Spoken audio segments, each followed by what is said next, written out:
On se retrouve aujourd'hui pour une valorisation de Constellation Software.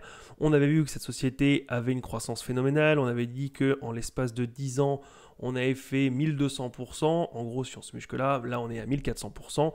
Sur 10 ans, ça fait donc 1 x 12 ou 1 x 14. C'est juste phénoménal. Alors si on regarde très rapidement les ratios financiers, puisqu'on l'avait vu l'autre fois, on a un nombre d'actions qui est constant depuis 2013, donc bien géré, pas besoin d'avoir de la dilution. On a une marge nette qui est relativement faible comparée à des sociétés technologiques ou quoi que ce soit, mais en réalité c'est parce que c'est pas du tout le principe de la société, elle fait beaucoup d'acquisitions, donc il y a beaucoup d'investissements qui sont faits, on a une marge relativement faible, mais on a une croissance du chiffre d'affaires qui est phénoménale, puisque quand on se met sur la croissance, on voit bien qu'on a là une courbe qui monte très très fortement, et on voit ici qu'on est 47, 27, 19, 14, 23, bref, on a une croissance du chiffre d'affaires qui est phénoménale. On avait vu également que le free cash flow suivait, on a une belle pente du free cash flow, on voit bien qu'en 2014 on était à 200 millions, on est à plus de 2 milliards, donc un x10 en free cash flow. On a un ROCE qui est important, qui est vraiment pas mal du tout. On est en baisse depuis 2-3 ans, mais ça reste tout à fait honorable, et la question est de voir si c'est maintenant ça le nouveau seuil, ou si c'est juste une petite période à passer et on va revenir à 40-50%. Pour ça, comme d'habitude, il faut aller creuser, lire les rapports financiers, mais on est quand même sur un ROCE qui est vraiment très bon. Au niveau du price to free cash flow, bien, on est à 34. C'est pas surprenant quand on voit la croissance du chiffre d'affaires et qu'on voit un ROCE aussi important, forcément ça se paye relativement cher. Si on passe au niveau de la valorisation, alors j'ai remis ici les différents états qu'on avait, les différents chiffres qu'on a dans TradingView. On voit qu'on a donc la dette, j'ai tout mis en dollars canadiens, mais ça ne change absolument rien à la valorisation. Ici, un PER de 80 ou 40. Alors pourquoi un tel écart? Tout simplement parce que quand on se met sur le screener 3, on a un PER qui est juste phénoménal. Voilà. On est aujourd'hui à 101, on voit bien que déjà 80 c'est quelque chose qu'on a couramment, on a eu ici ça entre 2020 et maintenant, et si on considère que là il y a des liquidités qui ont été injectées dans les marchés et que tout a pris de la valorisation, on va plutôt redescendre à un PER qui est aux alentours de 40, donc ici qui est plutôt sur la fourchette basse, même si ça reste très élevé. Donc si on regarde, on se met là, on a une croissance annuelle qui est élevée, 26% par an en moyenne, c'est incroyable, et on met une croissance future estimée à 12%. Pourquoi? Pour être relativement conservateur. Si on fait une valorisation grossière, on a les multiples. Donc forcément, si on a du 80 ou du 40, ça change absolument tout. On voit bien que comparé au prix actuel, 3600, on est bien en dessous, même avec un PER de 80. Et si on passe sur 40, alors là, on est complètement en dessous. Ça n'a rien à voir. Mais ce qui compte, c'est vraiment le free cash flow, puisque comme on l'a vu, le free cash flow est en constante augmentation. Et comme les marges du résultat net sont faibles, eh bien, ce qui compte, c'est l'argent réellement récupéré par l'actionnariat. Si on se met sur la valorisation par DCF, on est à 3642, ce qui est relativement proche de la valorisation actuelle. Mais il faut prendre en compte qu'on est parti sur une croissance de 12%, ce qui veut dire que s'il y a une année ou deux avec une récession, on passe à -1 ou -2%, alors il va falloir carburer pour beaucoup d'années derrière pour récupérer une croissance annualisée de 12%. Donc si on se met sur du 10 ou du 8% pour être conservateur, on est à 2500, on voit bien que ça change énormément. Si on estime que ça va faire au moins la croissance du marché, on est à 3000 au lieu de 3600, donc on a une légère survalorisation, mais on a pris en compte 10%. Si on passe maintenant sur la valorisation par DCF sur Gros Focus, alors on a ici une croissance des revenus, on l'a vu, donc on est environ 25%, on a une trendline à 25,8%. C'est pour ça qu'on va garder ici growth rate à 20%, même si je trouve ça un peu élevé. Et on voit bien qu'on est complètement survalué puisque la fair value est à 1252, alors qu'aujourd'hui l'action cote à 3694. Mais ici, ce qui est pris, ce sont les earnings per share. Et on a bien vu qu'avec un PER phénoménal et une faible marge, on n'a pas des earnings qui sont très élevés. Ce qui compte, c'est le free cash flow, puisque c'est ce que la société gagne réellement, ce que l'actionnariat gagne réellement. Et si on se met sur du free cash flow, alors là, on voit bien que ça change absolument tout. On passe directement sur une fair value à 4000. Alors attention, cette valorisation est faite sur une croissance estimée à 20%, ce qui est un peu haut. Donc si on descend et qu'on se met plutôt sur du 15%, ce qui est en dessous de ce qu'elle a déjà fait habituellement, puisqu'on l'a vu qu'elle pouvait monter de 25% en chiffre d'affaires, et on a plus de 20% annualisé en free cash flow, mais en étant conservateur, en passant à 15, voire même à 12, on arrive à une valorisation à 2340. Alors oui, du coup, c'est bien en dessous du prix actuel de l'action, mais encore une fois, il y a un discount de 10% qui est appliqué, et donc si on se mettait sur quelque chose comme par exemple 14%, on voit bien qu'on remonte un petit peu. Il n'y a pas de secret, ce genre de société est souvent très bien coté, on a souvent un premium qui est appliqué tout simplement parce que quand on a une croissance phénoménale et stable depuis des années, forcément ça se paye. C'est exactement comme Hermès dans le luxe. Oui, un PER à 40-50 c'est démentiel, mais quand on arrive à croître de 18-20% par an et ce depuis une dizaine d'années, forcément il y a beaucoup d'attrait sur la société. Si on regarde le communiqué pour les résultats du quatrième trimestre de l'année 2023, on tombe ici sur un chiffre d'affaires qui a augmenté de 26%, croissance organique de 6 à 4%. Alors ça, la croissance organique, c'est justement pour les sociétés que Constellation Software possède déjà. Mais en plus, après, il y a des acquisitions avec des nouvelles entreprises qui sont intégrées, ce qui fait mécaniquement gonfler le chiffre d'affaires. Le bénéfice net attribuable aux actionnaires a diminué de 7% pour s'établir à 141 millions de dollars, 6 et quelques sur une base diluée par action.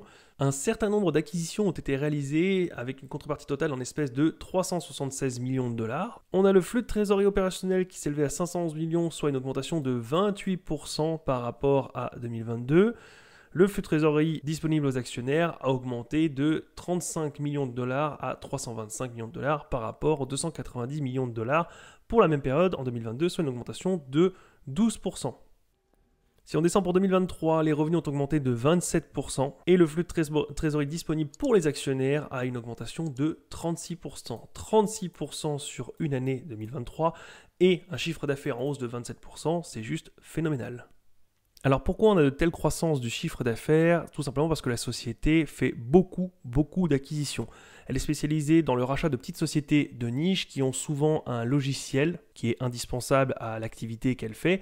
Et donc comme c'est un leader d'un petit marché, d'un petit segment de marché, d'une niche, elle en fait l'acquisition et elle compte sur le fait qu'il y a un rempart concurrentiel, tout simplement parce que si vous êtes un leader dans votre domaine, que vous avez un logiciel qui est extrêmement bien implanté, extrêmement bien fait et qui a la plus grande part de marché dans le secteur, alors vous êtes quasiment assuré de ne pas avoir de concurrence et de ne pas perdre d'argent. Cette société fait donc énormément d'acquisitions, c'est un petit peu à la Warren Buffett, acheter des sociétés de qualité qui sont estimées sous-valorisées ou alors juste prix à un moment donné, sauf que la société Constellation Software se base principalement sur des sociétés de niche et dans les logiciels. Donc forcément, quand vous faites l'acquisition d'une société, vous intégrez directement son portefeuille client et donc son chiffre d'affaires. Si elle est bien gérée, normalement vous gagnez aussi beaucoup d'argent, vous avez un bon retour sur investissement. Si en plus vous arrivez à avoir quelques synergies avec ce que vous avez déjà, vous comme société, si vous arrivez à bien l'intégrer, voire même à améliorer un point ou deux pour gagner un petit peu quelques pourcentages, alors vous devenez plus fort et tout l'argent que la société vous fait, vous reverse, vous pouvez ensuite l'utiliser pour acquérir de nouvelles sociétés. C'est toujours plus facile quand vous avez déjà fait l'acquisition de 10, 20, 30, 50, 500 sociétés. 500 acquisitions font que derrière, vous avez 500 sources de revenus qui font gonfler votre trésorerie et avec laquelle vous pouvez déployer pour acheter encore de nouvelles sociétés et faire grossir comme ça le gâteau. On le voit ici, 500 acquisitions au cours de la dernière décennie. Les filiales disposent d'une autonomie pour se développer et opèrent de manière indépendante, tandis que Constellation leur fournit un conseil opérationnel et un soutien financier. Donc, on est exactement dans la même position que Warren Buffett. Il fait l'acquisition de certaines sociétés qui sont qualitatives et qui ont un rempart concurrentiel. Il les laisse se développer, elles sont complètement indépendantes. Il laisse l'équipe dirigeante déjà en place faire son travail comme elle le fait, puisqu'il considère qu'il n'est pas meilleur qu'eux. Et si jamais il y a des questions ou un besoin, un soutien financier, il est là pour y répondre. On a un peu le Warren Buffett version canadien qui est Marc Léonard, président donc de Constellation et le fondateur. Il l'a fondé en 1995 avec un capital de 25 millions de dollars et a bâti une entreprise de plusieurs milliards de dollars grâce aux différents investissements.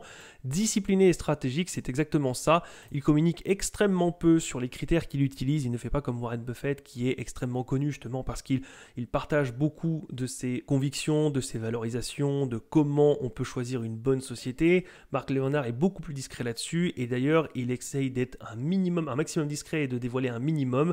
Vous avez très peu d'interviews de sa part, vous avez très peu de choix stratégiques, même dans sa lettre aux actionnaires, il dévoile très peu de comment il déniche une société et quels critères il regarde, etc. etc. Mais tout son entourage porte à dire que c'est discipliné et stratégique, il opère exactement comme Warren Buffett, c'est vraiment, on ne fait pas de la masse, on ne fait pas de la quantité, on fait de la qualité, même si parfois les deux vont ensemble, puisque quand en période de crack, il y a beaucoup de sociétés à racheter, mais globalement, c'est extrêmement discipliné, ce qu'il veut, c'est des entreprises qualitatives et rentables, justement, qui sont hyper stables dans le temps, qui vont lui générer des revenus stables et fiables, et avec lesquels justement il pourra ensuite faire l'acquisition d'encore de nouvelles sociétés.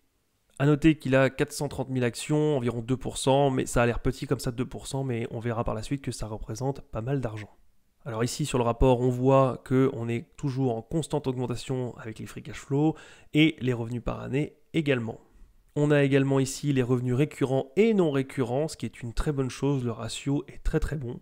Et on voit ici, propriété des actions, on voit que Marc Léonard a environ 1 milliard de valeur, donc il est complètement aligné avec les intérêts de sa société, même si on pouvait déjà le penser, puisqu'il a une philosophie un petit peu à la Warren Buffett et qu'il a fondé cette société, mais il y a beaucoup de dirigeants qui s'en séparent au bout d'un moment, mais là, avec 1 milliard, il y a de fortes probabilités pour qu'il se soucie quand même de la bonne santé financière de sa société.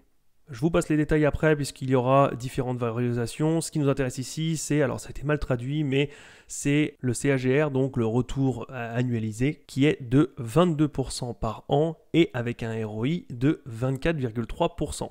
Forcément, comme on l'avait dit, on a un PER derrière de 78, ce qui est énormissime. Alors ce rapport n'est pas actualisé, il a 1 an ou 2, mais je trouvais que les graphiques et l'exposition étaient pas mal du tout, puisque comme ça passe mieux à l'écran et ça vous permet de voir, plutôt que d'avoir des tableurs, des chiffres et des Excel. C'est une présentation qui est plutôt bien faite, donc voilà pourquoi j'ai préféré prendre une présentation un peu plus ancienne, mais qui pourra vous parler en regardant la vidéo. Je vous mets ici une lettre aux actionnaires de la société. Elle est un peu vieille, elle est de 2020 ou 2021, mais c'est une des plus connues tout simplement parce que il explique, c'est une des rares fois où il explique un petit peu sa philosophie, même si on l'avait bien compris. Mais il dit, ça fait des années que nos directeurs me traitent d'irresponsable, ma thèse est la suivante, CSI peut investir dans le capital plus efficacement que la grande majorité de ses actionnaires. Nous devrions donc cesser de verser des dividendes et investir tout le cash que nous produisons, même si cela implique de baisser nos taux minimums. J'avais l'habitude de soutenir que nous devrions maintenir nos taux de rendement minimum parce que les baisser pourraient permettre le déploiement des capitaux marginaux. Bref, la traduction est mal faite, mais ce qui compte, c'est pourquoi nous avons maintenu des tarifs élevés pour des acquisitions de logiciels marché vertical, donc les VMS, leur spécialité. De petite et moyenne taille, nous avons fait très peu d'exceptions pour les acquisitions importantes de VMS. Résultat de cette discipline a été une incapacité permanente à investir tout l'argent que nous générons. Donc, qu'est-ce qu'ils ont fait de cet argent qu'ils n'avaient pas à investir? Ils ont fait des excédents de cash flow libre et ils ont versé 3 dividendes spéciaux au cours de la dernière décennie. Nous avons également versé un dividende trimestriel régulier.